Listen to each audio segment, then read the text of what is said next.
In this video, we will discuss about micturition as well as the hemodialysis, means the phenomena or you can say the procedure which is used when a person's kidney fails to perform its normal function. So let me start first of all with micturition.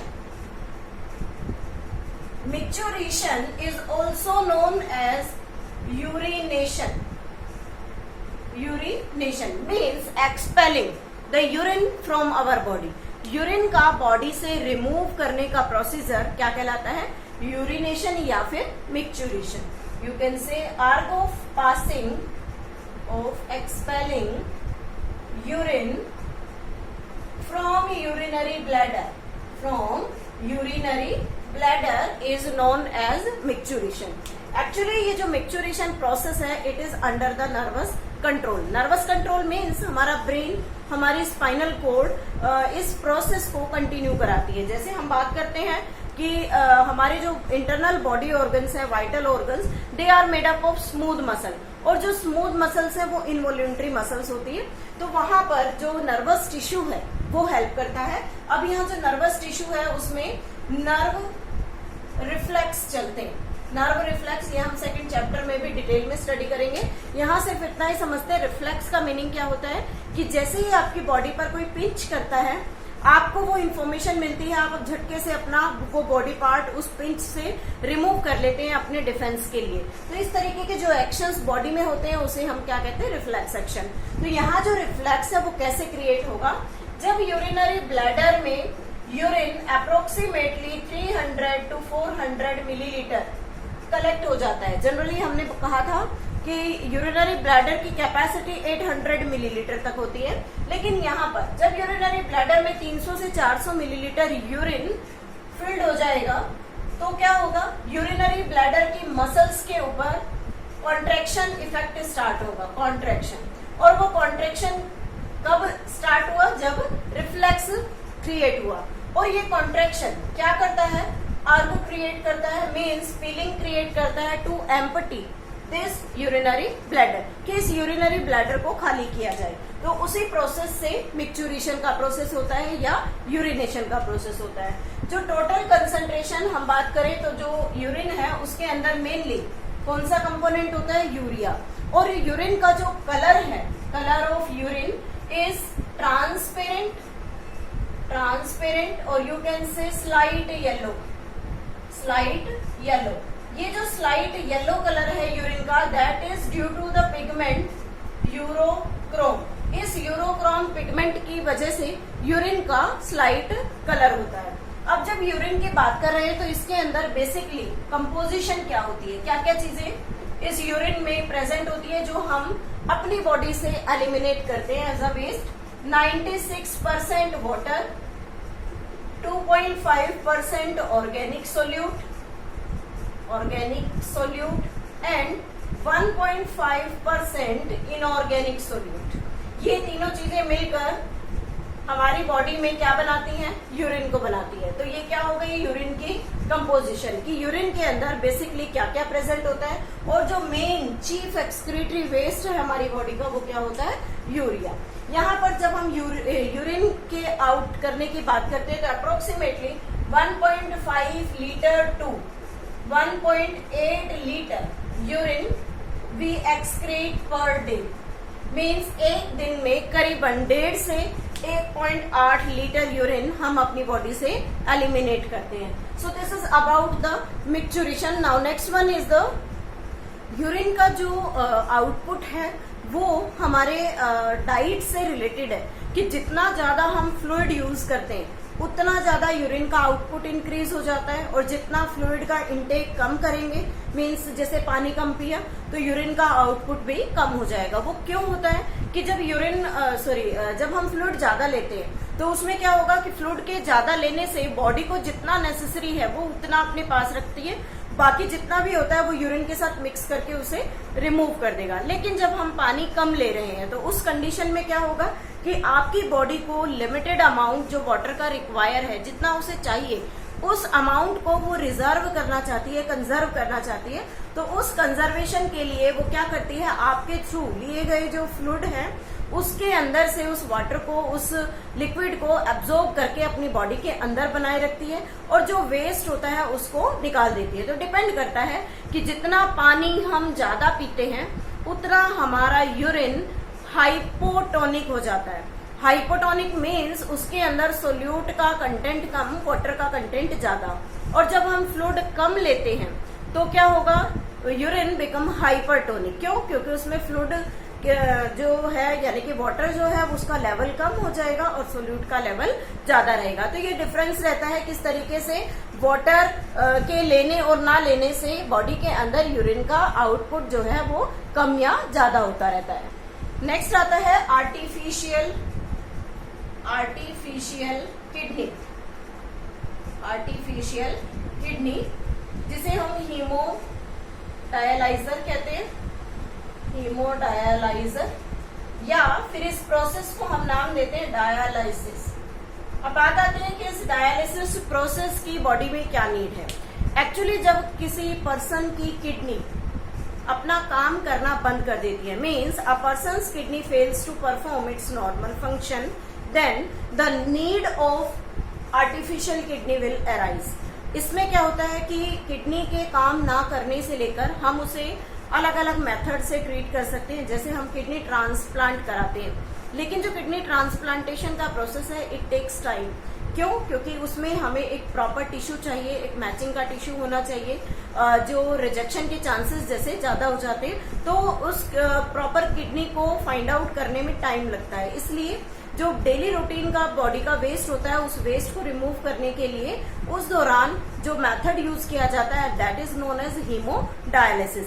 इस haemodialysis में specially होता क्या है, ये process एक machine के through किया जाता है और उस मशीन में अगर हम यहाँ जनरली उसका स्ट्रक्चर रफली ड्रॉ करें तो एक चैम्बर होता है और इस चैम्बर के अंदर बहुत सारी ट्यूब्स होती हैं and these tubes are made up of cellophane.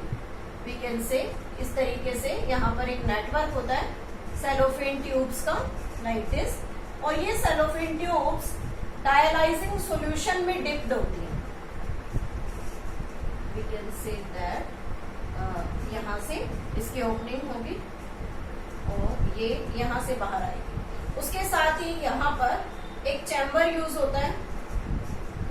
This chamber consist of dialysing fluid, जो डायलाइजिंग फ्लूइड को यहाँ से इसके अंदर डालता रहता है लाइक दिस। ये पूरा भरा हुआ है डायलाइजिंग फ्लूइड का और यहाँ पर बीच में एक सेपरेट यूनिट होती है, एक चैम्बर लगा है। उस चैम्बर के अंदर जो यूज्ड सॉल्यूशन है वो इकट्ठा हो जाता है। एक्चुअली होता क्या है, जैसे यहाँ हम ये ले रहे हैं पर्सन की आर्म, ठीक है, आर्म मीन्स बाजू। इस बाजू पर एक कट बनाया जाता है, एक सर्जिकल कट बनाया और उस कट से आर्टरी और वेन को थोड़ा सा लिफ्ट किया जाता है। तो मैं यहाँ दोनों अलग अलग कलर से शो कर रही हूँ।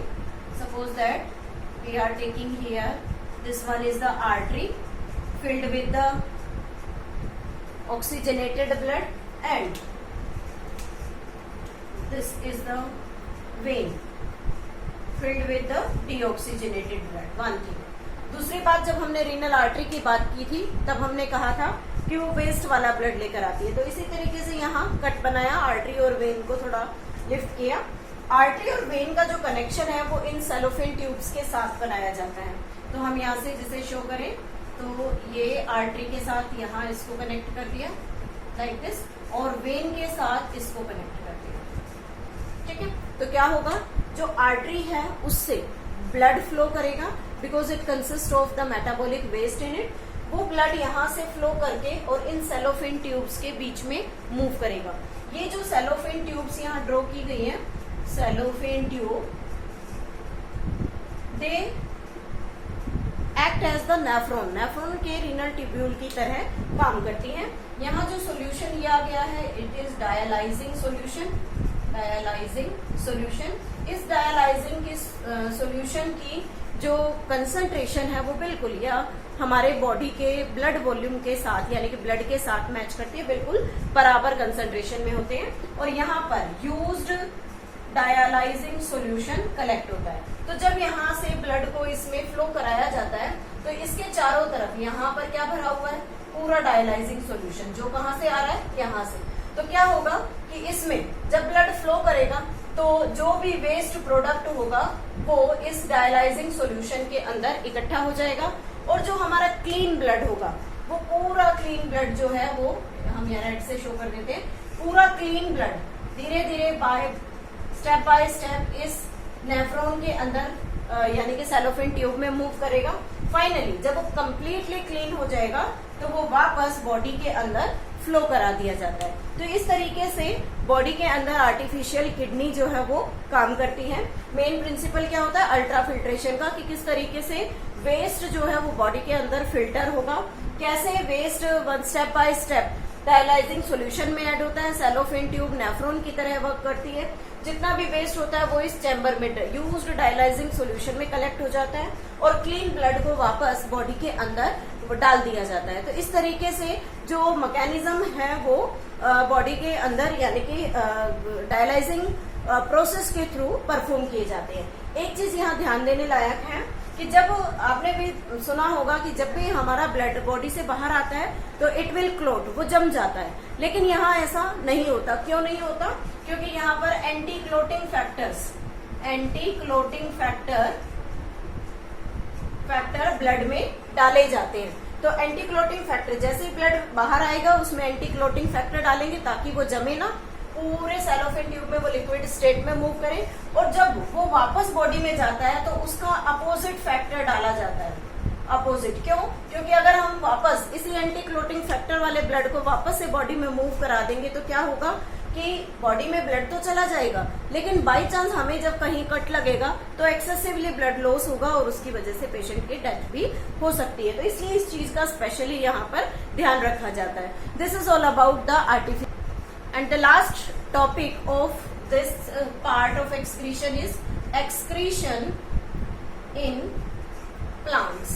plants में excretion कैसे होता है?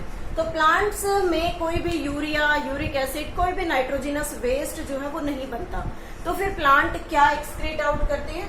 दे excrete out secondary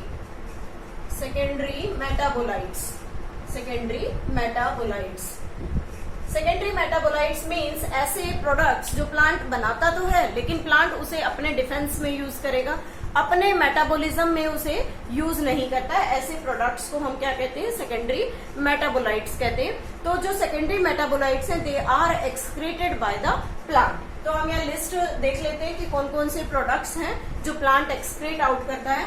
first of all water bye transpiration, कि प्लांट के पास जब भी एक्स्ट्रा वाटर होता है तो वो स्टोमेटा की हेल्प से ट्रांसपिरेशन करता है और उस एक्सेस वाटर को अपने प्लांट बॉडी से रिलीज कर देता है। उसके साथ जब वो उसे रिलीज करता है तो कुछ अदर बेनिफिट्स होते हैं, वो हमने पीछे वीडियो में पढ़ लिए थे। Second, oxygen by photosynthesis. जब प्लांट फोटोसिंथेसिस परफॉर्म करेगा तो वो ऑक्सीजन को बॉडी से रिलीज कर देता है, अपनी प्लांट बॉडी से रिलीज कर देता है। तो इन दोनों को हम एक तरह से प्लांट के लिए वेस्ट कंसीडर करते हैं। उसके अलावा एल्केलॉइड्स, लेटेक्स, गम, रेजिन, टेनिन, ये सभी भी क्या है? प्लांट के एक्सक्रीटरी वेस्ट होते हैं। जैसे जनरली हम बात करें गम के बारे में, गोंद आपने देखा होगा प्लांट बॉडी से एक्सक्रीट होता रहता है, तो that is also the waste for the plant. Latex, कुछ प्लांट्स को जब हम प्लग करते हैं उनकी लीव्स को, उनके स्टेम को, तो आपने उसमें से मिल्की सिक्रीशन देखी होगी, that is also the latex. उसे हम एल्केलॉइड भी कह सकते हैं। तो ये लेटेक्स किस लिए होते हैं कि कोई भी एनिमल उस प्लांट को ब्राउज ना करे, उसे ग्रेज ना कर ले, तो वो अपने डिफेंस में उसे यूज करते हैं। कुछ जगह पर टैनिन्स होते हैं यानी कि डाइज जो होती है यानी कि कलरिंग एजेंट, वो रिलीज होते हैं। तो वो सारी चीजें जो है वो प्लांट अपने लिए मैन्युफैक्चर करता है लेकिन उन्हें अपने मेटाबॉलिज्म में यूटिलाइज नहीं करेगा, उन्हें सिर्फ अपने डिफेंस मैकेनिज्म में यूज करता है। This is all about the excretion in plant. With this, our chapter life process with the last part excretion completed.